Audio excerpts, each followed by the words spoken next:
الحمدللہ رب العالمین والصلاۃ والسلام علی سید الانبیاء والمرسلین اما بعد فاعوذ باللہ من الشیطان الرجیم بسم اللہ الرحمن الرحیم وما ينطق عن الهوى ان هو الا وحی یوحی۔ حدیث نمبر 10، حضرت انس رضی اللہ عنہ کی روایت میں ہے کہ اللہ تعالیٰ ارشاد فرماتا ہے میں صرف وہ چیز قبول کرتا ہوں جو میری ہی ذات کے لیے کی جائے، یعنی وہ عمل جو خلوص کے ساتھ ہو، جس میں خلوص ہو، اور جب تک عمل میں خلوص نہیں ہے، ریاکاری ہے یا مطلب یہ کہ جو ہے، تو پھر اللہ عز و جل ایسی چیز کو قبول نہیں کرتا۔ حضرت ابو ہریرہ رضی اللہ عنہ کی روایت میں ہے کہ قیامت میں حضرت سیدنا ابراہیم علیہ السلام اپنے چچا آزر سے ایسی حالت میں ملاقات کریں گے کہ اس کا چہرہ سیاہ اور خاک آلود ہوگا۔ حضرت ابراہیم علیہ السلام اسے فرمائیں گے میں تجھ سے نہ کہتا تھا کہ تو میری نافرمانی نہ کر؟ وہ جواب میں کہے گا آج سے میں تیری نافرمانی نہ کروں گا۔ حضرت ابراہیم علیہ السلام اللہ تعالیٰ سے عرض کریں گے تو نے وعدہ کیا تھا کہ میں تجھ کو قیامت کے دن رسوا نہ کروں گا، اس سے بڑھ کر اور کیا رسوائی ہوگی کہ تو میرے اس چچا کی وجہ سے جو خدا کی رحمت سے محروم ہے ہو رہی ہے۔ اللہ عز و جل فرمائے گا اے ابراہیم میں تو جنت کو کافروں کے لیے حرام کر چکا ہوں۔ پھر ارشاد ہوگا اے ابراہیم اپنے پاؤں کے نیچے دیکھو۔ حضرت ابراہیم علیہ السلام جب دیکھیں گے تو ان کو معلوم ہوگا کہ ان کا چچا ایک کیچڑ میں لتڑا ہوا بجو ہے جس کے پاؤں پکڑ کر دوزخ میں ڈالا جا رہا ہے، بجو کی طرح جو ہے وہ ڈالا جاتا ہوگا کہ اللہ عز و جل فرمائے گا کہ میں نے جنت کو کافروں پر حرام کر دیا ہے، جنت میں کافر نہیں جا سکتا۔ تو شرک سے بچو، باقی جو ہیں اللہ عز و جل ضرور جو ہے ہمیں جنت عطا فرمائے گا۔ ہمارے اعمال برے ہوں تو ہو سکتا ہے وہ مغفرت کرے یا اعمال کی سزا دے، یہ وہی پروردگار غفور الرحیم ہے، لیکن جو ہے وہ جنت میں۔ تو شرک اور غیر اللہ کی پرستش ایسی بری چیز ہے کہ ابراہیم علیہ السلام کے چچا بھی دوزخ سے نہ بچ سکے۔ سمجھ میں بات آ گئی؟ ہاں، تو یہ ایک بندہ جو ہے اگر ایسے نافرمانی کہتا کہ میں سید ہوں، یا وہ کہے میں میرا باپ ولی اللہ ہے یا یہ ہے، تو اپنی نافرمانی ہے۔ ان کو تو چاہیے کہ تیرا باپ ولی اللہ ہے تو اس کے نقش قدم پہ جائے، تو سید ہے تو زیادہ رسول اللہ صلی اللہ علیہ وسلم کی اطاعت کرے کہ تیرے خاندان کی بدنامی ہے۔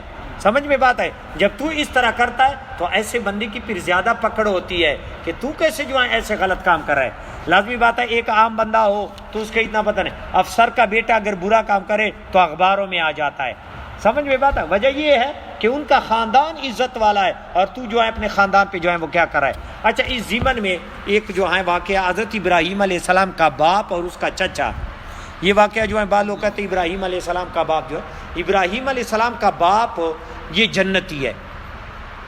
رسول اللہ صلی اللہ علیہ وسلم کا آدم علیہ السلام سے لے کر حضرت عبداللہ تک، آدم علیہ السلام سے لے کر حضرت عبداللہ تک جس کے اندر آپ کا نور آیا ہے، وہ مرد وہ عورت، وہ مرد وہ عورت، سمجھ آ رہی ہے؟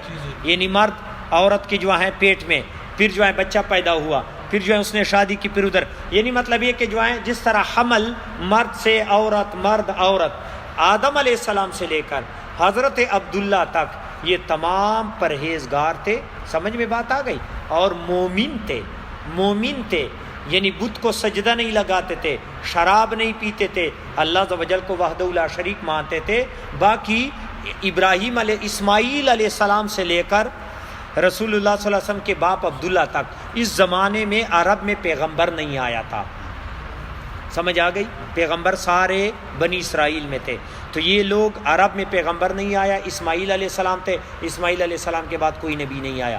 تو یہ جتنا رسول اللہ صلی اللہ علیہ وسلم کا شجرہ ہے وہ سب موحد تھے، توحید پرست تھے، اللہ تعالیٰ کو وحدہ لا شریک مانتے تھے۔ باقی پیغمبر تھا ہی نہیں کہ اس کو جو ہے کسی دین کے جو ہے معاملات ہو۔ سمجھ میں بات آ گئی؟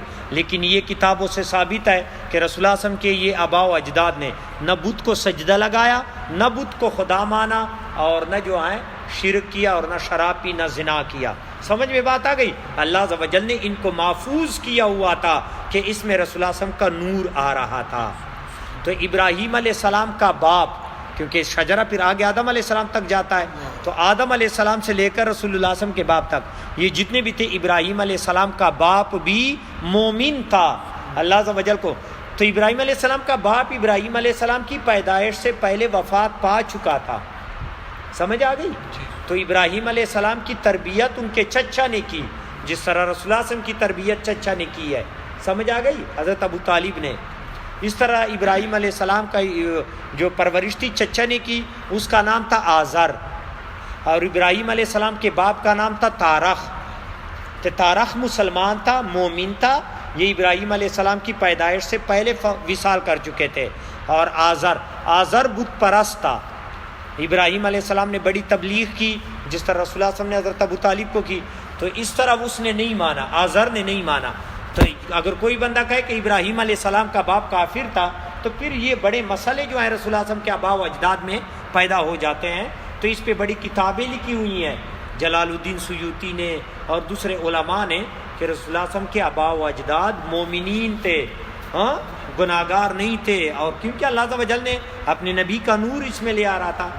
تو جو قرآن مجید میں آیا ہے لِأَبِيهِ آزرا، کہ ابراہیم علیہ السلام نے اپنے باپ آزر کو کہا. سمجھ میں بات؟ لِأَبِيهِ، ابن عربی میں باپ کو کہتے ہیں، دادا کو بھی اب کہتے ہیں، اور چچا کو بھی اب کہتے ہیں. اب عربی میں ابو. سمجھ آ رہی ہے؟ تے اب جو ہیں ابو، یہ عرب لوگ تائے کو بھی کہتے ہیں، چچے کو بھی کہتے ہیں، دادے کو. جیسے پنجاب میں بھی ہے تائے ابو، دادا ابو کہتے نہیں، چچا ابو کہتے ہیں جو ہے. یا بزرگ لوگوں کو جو ہے سب کو بابا جی کہتے ہیں یا دادا جی کہتے ہیں. سمجھ میں بات آ گئی؟ اسی طرح عرب لوگ تائے ابو یہ جو ہیں. لیکن جس سے بندہ پیدا ہو جائے، جس کے نطفے سے بندہ پیدا ہو جائے، اس کو اب نہیں کہتے، اس کو والد کہتے ہیں. یہ نقطہ یاد کرو.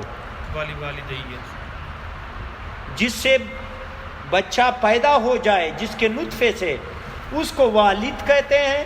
باقی جو تائے چچے اس کو اب کہتے ہیں. کہ قرآن مجید میں جب ابراہیم علیہ السلام کے اصل باپ تارخ کا تذکرہ آتا ہے تو کہتا ہے ربی اغفر لی ولوالدیا. یہ نہیں کہا ربی اغفر لی ولابویا، ابویا نہیں آیا، ربی اغفر لی ولوالدیا، والد کا، کہ میرے والد کی مغفرت کرے. اور قرآن مجید میں اللہ عز و جل نے ابراہیم علیہ السلام کو اپنے والدین کی مغفرت سے منع کیا، کہ دعا سے کہ مغفرت کی.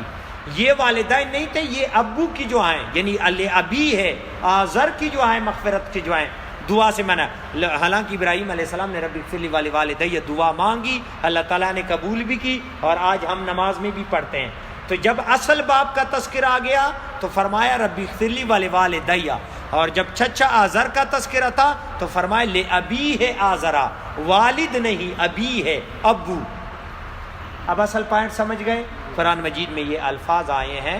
تو ابراہیم علیہ السلام کا باپ جو اصل تھا اس کا نام تارخ تھا، اور جو ان کا چچا تھا وہ اس کو اب کہتے، وہ آزر تھا، اور وہ آزر کافر تھا. اللہ عز و جل سے دعا کی توفیق دے. کوئی سوال رہ گیا؟